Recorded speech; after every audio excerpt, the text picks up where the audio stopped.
प्रत्येक युग में विशेष प्रकार से कोई ना कोई महापुरुष समाज हित, मानव हित के लिए इस दुनिया में आया है और उन्होंने अपना पूरा जीवन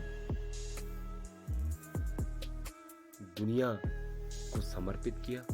दुनिया में उत्पन्न कुरीतियों, रूढ़िवादिताओं और विभिन्न प्रकार से प्रख्यात मानव के दुश्मनों का निराकरण कर एक अच्छे समाज की स्थापना की। हम बात करने वाले हैं आज दक्षिण अफ्रीका के महान महापुरुष नेल्सन मंडेला जी को, जिन्होंने शांतिपूर्ण विरोध कर एक महान क्रांति लाई। आज हम उनकी ऑटोबायोग्राफी पढ़ते हैं। आइए जानते हैं। नेल्सन मंडेला आधुनिक इतिहास के सबसे अधिक प्रेरक व्यक्तियों में से एक हैं। 1963 से 1990 तक वह एक अंतरात्मा कैदी थे, सामाजिक न्याय के एक महानायक, जिनके रंगभेद के विरोध में उनके संघर्ष के कारण बड़े अन्यायपूर्ण रूप से जेल में रखा गया। रंगभेद की नीति दक्षिण अफ्रीका की संस्थागत जातीयता का हिस्सा थी। वे अपने देश की सामाजिक समस्याओं का शांतिपूर्ण हल खोजने के लिए प्रतिबद्ध थे और अंततः उन्हें उसके लिए नोबेल शांति पुरस्कार दिया गया। अपने लोगों को समानता का अधिकार दिलाने के लिए मंडेला के अहिंसक संघर्ष में पूरा विश्व उनके साथ आ खड़ा हुआ और यह सिद्ध हो गया कि सद्भावना और अंतर्राष्ट्रीय समर्थन के द्वारा निश्चय ही दमनकारी शासकों को तख्ता पलटना संभव है। दक्षिण अफ्रीका के लोकतांत्रिक गणतंत्र के प्रथम अश्वेत राष्ट्रपति बनकर उन्होंने रही सही बाधाओं को भी ध्वस्त कर दिया। यह एक पुस्तक है और इस पुस्तक में जो है इस पुस्तक में योना जेल्दिस, मैकडोना और मल्का जेल्दिस ने बाल्यकाल से लेकर कारावास के समय और उसके बाद तक नेल्सन मंडेला के संपूर्ण जीवन को एक हृदयस्पर्शी चित्रण करके उन्हें एक ऐसी श्रद्धांजलि दी है जो उनकी लंबी स्वाधीनता यात्रा का परिचय आज की पीढ़ी से कराती है। यह एक ऐसी यात्रा है जो उनके साथ हर आयु के पाठक प्रसन्नतापूर्वक करना पसंद करेंगे। आज 18 जुलाई को उनका जन्मदिन है। इस अवसर पर यह ऑटोबायोग्राफी निर्मित की जा रही है आप सभी के लिए। मेरे पुत्र जेम्स रेडिन मैकडोना को समर्पित इसका भविष्य बहुत संभावनाओं से भरा है। ये लिखा है योना जेल्दिस मैकडोनी ने। नेल्सन मंडेला, जिन्होंने जो है एक शांतिपूर्ण विरोध के रूप में योना जेल्दिस के द्वारा यह लिखा हुआ है। एक चित्र सजा भी उन्हीं के द्वारा है, तो आप देख सकते हैं। जब भूती 7 वर्ष का हुआ तो उसके माता पिता को लगा कि उसे स्कूल भेजना चाहिए। हालांकि हेनरी मंडेला स्वयं भी स्कूल नहीं गया था। उसने निश्चय किया कि उसके बेटे को यह अवसर अवश्य मिलना चाहिए। भूती के 3 सौतेले भाई पहले से ही वयस्क के बाद घर छोड़ जा चुके थे। इस प्रकार भूती स्कूल जाने वाला अपने परिवार का पहला सदस्य बन गया। पहले ही दिन अध्यापक ने सभी बच्चों को नए अंग्रेजी नाम दे दिए। भूती घर आया तो उसने सबसे पहले कहा कि उसे नेल्सन नाम से पुकारा जाए, जो अध्यापक द्वारा दिया गया उसका नया नाम था, क्योंकि स्कूल का प्रबंधन अंग्रेज अंगतुकों द्वारा किया जाता था। छात्रों को बताया जाता था कि अंग्रेजों के तौर तरीके यानी उनकी भाषा, इतिहास, संस्कृति और विश्वास अधिक श्रेष्ठ थे। उन्हें अपने स्वयं के रीति रिवाजों और संस्कृति का आदर कराना नहीं सिखाया जाता था। लेकिन फिर भी नेल्सन को स्कूल अच्छा लगता था। उसे रोजाना नई बातें सीखने को मिलती थी और उसे एक तख्ती और खड़िया भी दी गई जिससे वह उन बातों को लिख सके। 1927 में जब नेल्सन 9 वर्ष का था तो उसके पिता का देहांत हो गया।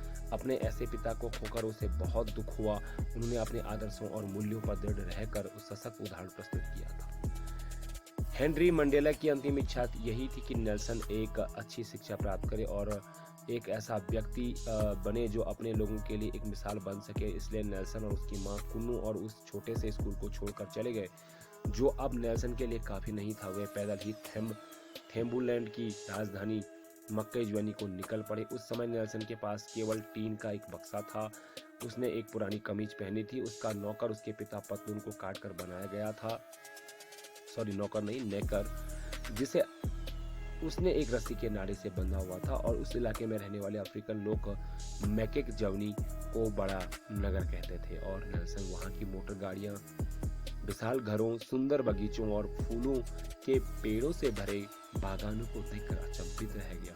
नेल्सन अपने पिता के एक रिश्तेदार सरदार जोगिन तबा दालिनदेवो के घर रहने लगा। उन्होंने उसका अभिभावक बनना स्वीकार किया था। जल्दी ही वह संकोची सा गांव का बालक इस नए जीवन का अभ्यस्त हो गया। सरदार के बच्चे और नेल्सन साथ साथ ही स्कूल और गिरजाघर जाते थे और आपस में काफी घुल मिल गए थे। नेल्सन ने स्कूल में अच्छा प्रदर्शन किया, लेकिन बाद में कहा था कि इसके कारण उसका तेज दिमाग नहीं बल्कि सफलता पाने की उसकी तीव्र इच्छा थी। बड़े नगर में रहना नेल्सन को इसलिए भी अच्छा लगता था क्योंकि यहाँ बहुत ही महत्वपूर्ण लोग सरदार दलिनदेवी से मार्गदर्शन लेने आया करते थे और नेल्सन को उन्हें देखने का मौका मिलता था। इन लोगों से नेल्सन ने अफ्रीका के इतिहास और वहाँ के महान पुरुषों के बारे में बहुत कुछ सीखा। उन लोगों से जो कहानियां उसने सुनी उसे लंबे समय तक याद रही। जोहानसबर्ग के में रहने वाले नेल्सन का एक अन्य प्रकार की शिक्षा भी मिली। गांव से आने वाले एक नौजवान किशोर के लिए महानगर का जीवन भीड़ भड़के वो मुश्किलों और दुविधाओं से भरा था और जोहानसबर्ग में आकर नेल्सन ने देखा कि सत्तारूढ़ जो गोरे लोग अश्वेत अफ्रीका के कितना दुर्व्यवहार करते थे। उन्हें केवल नियत स्थानों पर रहने की इजाज़त थी। उनके घर बहुत छोटे और बदहाल थे। उनमें न बिजली पानी था, न गर्म करने की सुविधा ने। उन्हें केवल उन्हीं बसों में सवारी करने और उन्हीं भोजनालयों में खाने की अनुमति जो केवल अश्वेत अफ्रीकन लोगों के लिए नियत किए गए थे।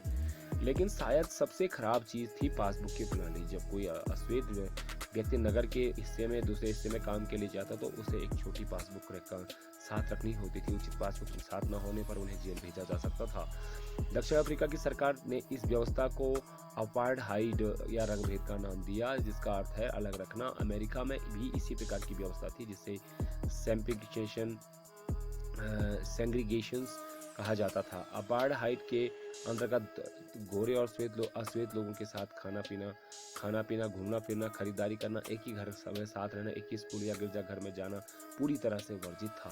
नेल्सन ने यह सब देखा तो धीरे धीरे उनके मन में इस व्यवस्था को बदलने का तीव्र इच्छा ने जन्म लिया। प्रतिकूल परिस्थिति के बाद नेल्सन ने जोहानसबर्ग में काफ़ी तरक्की की। उसके पास एक अच्छी नौकरी थी और उसने अपनी पढ़ाई जारी रखी और इस तरीके से वे जो है बहुत कुछ कर गए। अच्छी शिक्षा उन्होंने पाई और बाद में उन्हें गरीबी, अशिक्षा और भय की ओर धकेलने वाले रंगभेदी कानून को बदलने की शपथ उन्होंने ली। हालांकि ANC के कुछ सदस्य विदेशों में आए गोरों को अपना शत्रु मानते थे। इस विषय में नेल्सन मंडेला मत थोड़ा उदारवादी था। वे चाहते थे कि मतलब गोरे लोग और वो बाहर से आई अन्य जातियां दक्षिण अफ्रीका में रह तो सकते हैं, लेकिन उनकी तानाशाही समाप्त होनी चाहिए। इस तरीके से नेल्सन मंडेला जो है आगे बढ़ने लगे और फिर उन्होंने जो है बहुत ज़्यादा अपना जीवन जो है रॉबिन द्वीप की केप टाउन के निकट थी। नेल्सन को जिस कोठरी में रखा गया था उनको जेल में कैद कर दिया गया और बहुत संघर्षों के बाद जब जेल में वे थे तो उसे अपनी पत्नी विन्नी और दोनों बच्चों की बहुत याद आती थी। उसके कारावास के दौरान विन्नी को जोहानसबर्ग से बाहर ले जाने की इजाज़त नहीं थी और रात के समय वह सप्ताहांत में उसे घर में ही सीमित रखा जाता था। यदि वह रोबेन द्वीप जाना चाहती तो वह उसे इजाज़त लेनी पड़ती थी। यह एक 150 मील की यात्रा थी और इसमें खर्चा भी बहुत आता था। आखिरकार कारावास का जीवन बहुत कठिन था। हालांकि जेल के अफसरों और पहरेदारों ने नेल्सन की इच्छा शक्ति को तोड़ने का भरसक प्रयास किया, लेकिन वह ऐसा न कर सके। जेल में रहकर वह दक्षिण अफ्रीका के अश्वेत लोगों की स्वतंत्रता के लिए अपने लक्ष्य पर काम करते ही रहे। उन्होंने जो है दक्षिण अफ्रीका के मवेसो ग्राम में उनका जन्म हुआ था। परिवार का कुनू चले जाना, जो इनकी समय रेखा हुई। महानगर मैके के जैवेनी में आगमन, किशोरावस्था प्रवेश के रस्म में भाग लेना, एलएनसी नगर पालिका के हार्ट हेयर विद्यालय में प्रवेश। इस प्रकार से इनका जीवन चला। जो है महान जो क्रांतिकारी थे नेल्सन मंडेला, इन्होंने जो है अपनी रिहाई के बाद जब ये वहाँ से 27 वर्षों के लंबे और कठोरतापूर्ण अंतराल के बाद आखिर अब मंडेला एक स्वतंत्र व्यक्ति थे। उस सुहावने दिन उसने फिर से शब्दों का दोहराया जो उसके अपने मुकदमे के दौरान कहे थे। मैं अपनी आंखों में उस आदर्श लोकतांत्रिक और स्वतंत्र समाज का सपना संजोए हूँ जिससे सभी नागरिक सौहार्दपूर्ण साथ रहेंगे और सभी को समान अवसर उपलब्ध होंगे। यह एक ऐसा आदर्श है जिसके लिए मैं जीवित हूँ और जिसे पाने की आशा रखता हूँ, लेकिन यदि आवश्यकता हुई तो इस आदर्श के लिए मैं प्राण देने को भी तैयार हूँ। मंडेला अपनी सरकार और लोगों को यह दिखाना चाहते थे कि कितने साल जेल में रहने के बाद वे टूटे और झुके रही, और वो अपने देश और लोगों की भलाई के लिए काम करना चाहते थे। खासकर समानता और गोरे और अश्वेत लोगों के बीच सौहार्द के लिए रिहाई के बाद नेल्सन और राष्ट्रपति डी क्लर्क दोनों का गोरों और अश्वेतों के साथ ताल लाने के लिए नोबेल शांति पुरस्कार से सम्मानित किया गया। 1994 में पहला ऐसा स्वतंत्र चुनाव हुआ जिसमें अंततः दक्षिण अफ्रीका की सभी जातियों को भाग लेने की अनुमति थी। उन्होंने नेल्सन मंडेला को इस नए लोकतांत्रिक देश का राष्ट्रपति चुना और यह दक्षिण अफ्रीका के सर्वप्रथम निर्वाचित अश्वेत राष्ट्राध्यक्ष बने। और कालांतर में इन्होंने जो है बहुत शांति स्थापित की और अपने जो लोकतांत्रिक आदर्श की राह बनाई, जहां प्रत्येक जाति के स्त्री पुरुष और शांति के सौहार्द के साथ रहे। 1999 में जब उन्होंने अपने पद से अवकाश लिया तो वे बचपन के निवास स्थान कुन्नू चले गए। अपने बीते जीवन की दृष्टि डालकर उन्होंने कहा था कि स्वतंत्रता की ओर ले जाने वाली एक लंबी राह में पर चला हूँ। उन्होंने बड़े हौसले और दृढ़ निश्चय के साथ अपने हजारों गोरे और अश्वेत देशवासियों की ओर अपना हाथ बढ़ाकर उन्हें साथ आने का न्योता दिया। और आफ्टर सम टाइम जो है बाद में ये जो है संयुक्त राष्ट्र संघ में भी जो है इनका ये महासचिव बने। यहाँ आप देख सकते हैं युवा शाखा की स्थापना में जो एनसीसी की युवा शाखा की स्थापना में योगदान एवलिन मेज से विभाग किया इन्होंने। और ये देखिए आप देख सकते हैं इन्होंने जो है किस प्रकार से विनी और नेल्सन मंडेला जो है यहाँ पे दक्षिण अफ्रीका के राष्ट्रपति पद के लिए निर्वाचित हुए। उसके बाद जो है ये पूरी दुनिया आज उन्हें याद करती है। उनका जन्म आज ही के दिन 18 जुलाई 1918 को हुआ था और उनकी जो है मतलब जो जीवन रहा वो बहुत संघर्षपूर्ण रहा और उन्होंने जो है दक्षिण अफ्रीकी अश्वेत समाज के लिए काम किया और श्वेतों और अश्वेतों के बीच में जो भेद था उन कुरीतियों को कुमान्यताओं को उन्होंने मिटाया और मानव के लिए काम किया। और आज हम सलाम करते हैं ऐसी हस्तियों को और हम स्वागत करते हैं ऐसी हस्तियों का धरती पर आना जो समाज के लिए न्योछावर होते हैं और समाज में सामाजिक जीवन को बिछाकर समाज पृथ्वी पर जो है मानव के अस्तित्व को बचाने के लिए अपना जीवन न्योछावर कर देते हैं। जय हिंद, जय भारत। ऐसे ही मोटिवेशनल कहानियों के लिए सब्सक्राइब कीजिए हमारे चैनल ब्रेनी बज 891 को और अन्य कहानियों के साथ फिर से हाजिर होऊंगा। मैं आपका दोस्त, आपका साथी Sonu Rawat. Thank you very much.